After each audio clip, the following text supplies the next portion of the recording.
Halo guys, balik lagi di Gameboy Channel. Untuk kalian yang baru bergabung, jangan lupa subscribe channel ini agar kalian nggak ketinggalan review-review gadget lainnya. Kalau sebelumnya kita pernah review TWS for Life dari Plextone, sekarang kita kedatangan TWS terbaru dari Plextone. Dan ini ada Plextone for Game. Kita bahas dari kemasannya terlebih dahulu. Bagian depan ada logo Plextone dengan gambar TWS-nya dan serinya for Game, True Wireless Gaming Headset. Jadi untuk TWS ini emang ditekankan untuk gaming ya. Pada bagian bawah ada warna dari TWS Plextone for Game yang kamu punya. Bagian belakang ada spesifikasi dari headset dan charging case-nya. Kita lihat spesifikasi dari headsetnya. Bluetooth-nya sudah versi 5.0 ditambah ada EDR-nya atau Enchant Data Rate yang harusnya dapat membuat transfer data jadi lebih cepat. Untuk frekuensi respon di 20-20.000 Hz, jangkauannya sekitar 10 meter, charging time-nya 1,5 jam, music time-nya 3-4 jam, standby time-nya 100 jam, ada mic, dan impedance-nya 16 ohm.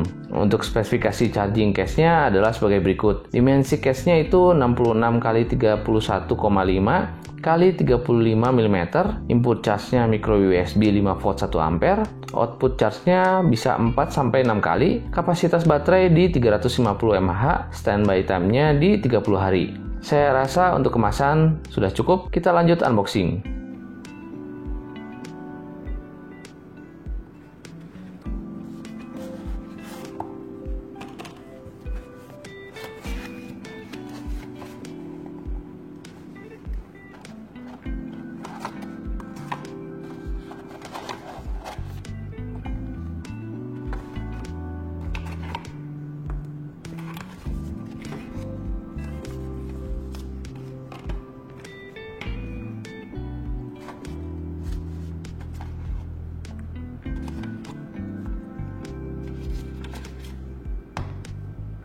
Jadi dalam paket pembelian, kalian akan mendapatkan satu pasang earbuds Plextone for Game, satu charging case, satu kabel cas, satu kertas garansi, dan satu buku manual. Sekarang kita lihat case dari Plextone for Game ini. Kalau biasanya TWS itu ngambil desain yang elegan atau sporty, beda halnya sama Plextone for Game ini. Plextone memilih desain yang berani nih. Kalau dilihat-lihat sih mirip kayak peti harta karun ya. Bodinya berwarna hitam doff, ada LED indikator dan port USB pada bagian belakangnya.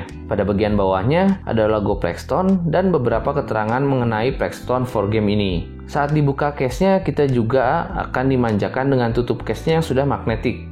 Sekarang kita bahas earbuds-nya. Plextone for Game ini menggunakan tipe earbuds ya, jadi bukan in-ear monitor. Jadi efeknya itu ke isolasi yang nggak begitu baik, tapi akan membantu mengetahui kondisi di sekitar kamu. Housing yang dipakai itu cukup kecil, tapi ada tiangnya yang cukup panjang. Pada tiang bagian luar memiliki motif tertentu yang jelas membuat earbuds ini semakin menarik. Selain itu, disematkan juga touch sensor, LED indikator, dan sebuah mic. Cuma kenapa ya, banyak TWS yang tidak menempatkan mic-nya pada posisi yang wajar. Contoh Plextone ini, mic-nya ada di LED indikator, yang mana itu posisinya ada di bagian luar tiang panjangnya. Coba mic-nya ada di bagian bawah, pasti suara yang ditangkap akan lebih fokus ke suara kita.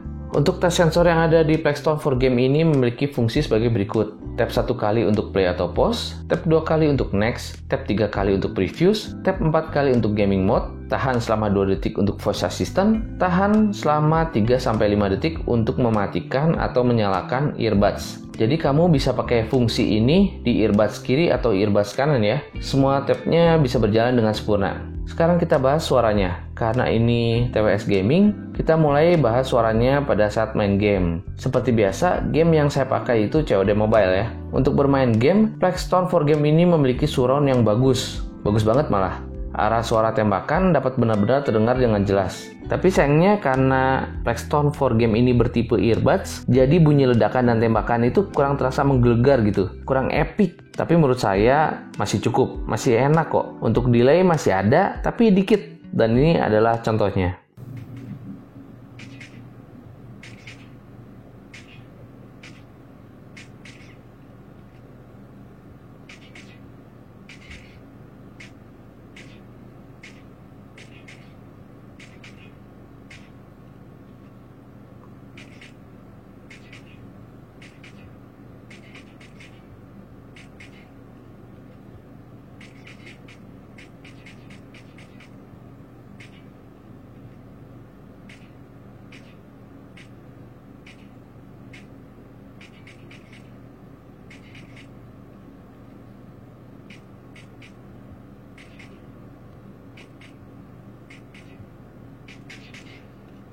Nggak asik kalau kita nggak bahas tes untuk menonton film menggunakan Play Store for Game ini. Dan saat saya coba menggunakan film via Netflix, saya tidak merasakan delay-nya sama sekali.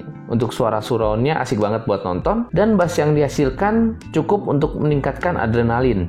Saya coba juga untuk menonton YouTube, dan di sini juga saya nggak merasakan delay sama sekali ya. Jadi kesimpulannya untuk nonton Netflix dan YouTube nggak ada delay, tapi untuk game masih ada delay sedikit, tapi playable banget kok. Sekarang kita pakai untuk mendengarkan musik. Untuk mendengarkan musik, Play Store for Game ini cukup bisa diandalkan. Suara bassnya masih ada, tapi bukan yang besar. Untuk instrumen lain juga masih terdengar cukup jelas, terutama di nada mid-high ke high-nya. Suaranya itu lebih extend. Saya sih lebih suka mendengarkan lagu pop atau akustik di TWS ini. Overall, saya masih enjoy mendengarkan musik menggunakan Play Store for Game. Meskipun TWS ini fokus ke game, tapi untuk musik masih oke kok. Oh iya, nggak lupa kita tes mic-nya. Dan ini adalah suara yang dihasilkan oleh mic Play Store for Game. Halo guys, balik lagi di Gamebrew Channel. Sekarang kita sedang mendengarkan suara yang dihasilkan oleh mic Play Store for Game. Gimana suaranya? Bagus nggak?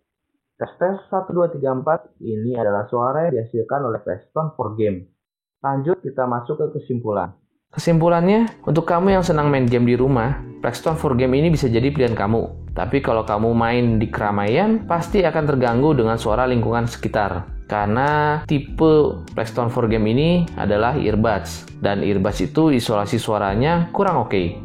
Segitu dulu unboxing dan review dari Play Store for Game. Kalau kalian tertarik dengan Play Store for Game, link pembeliannya saya taruh di deskripsi ya. Dan kalau kalian suka dengan videonya, jangan lupa like, share, dan komen. Saya Dimas undur diri, see you and bye-bye.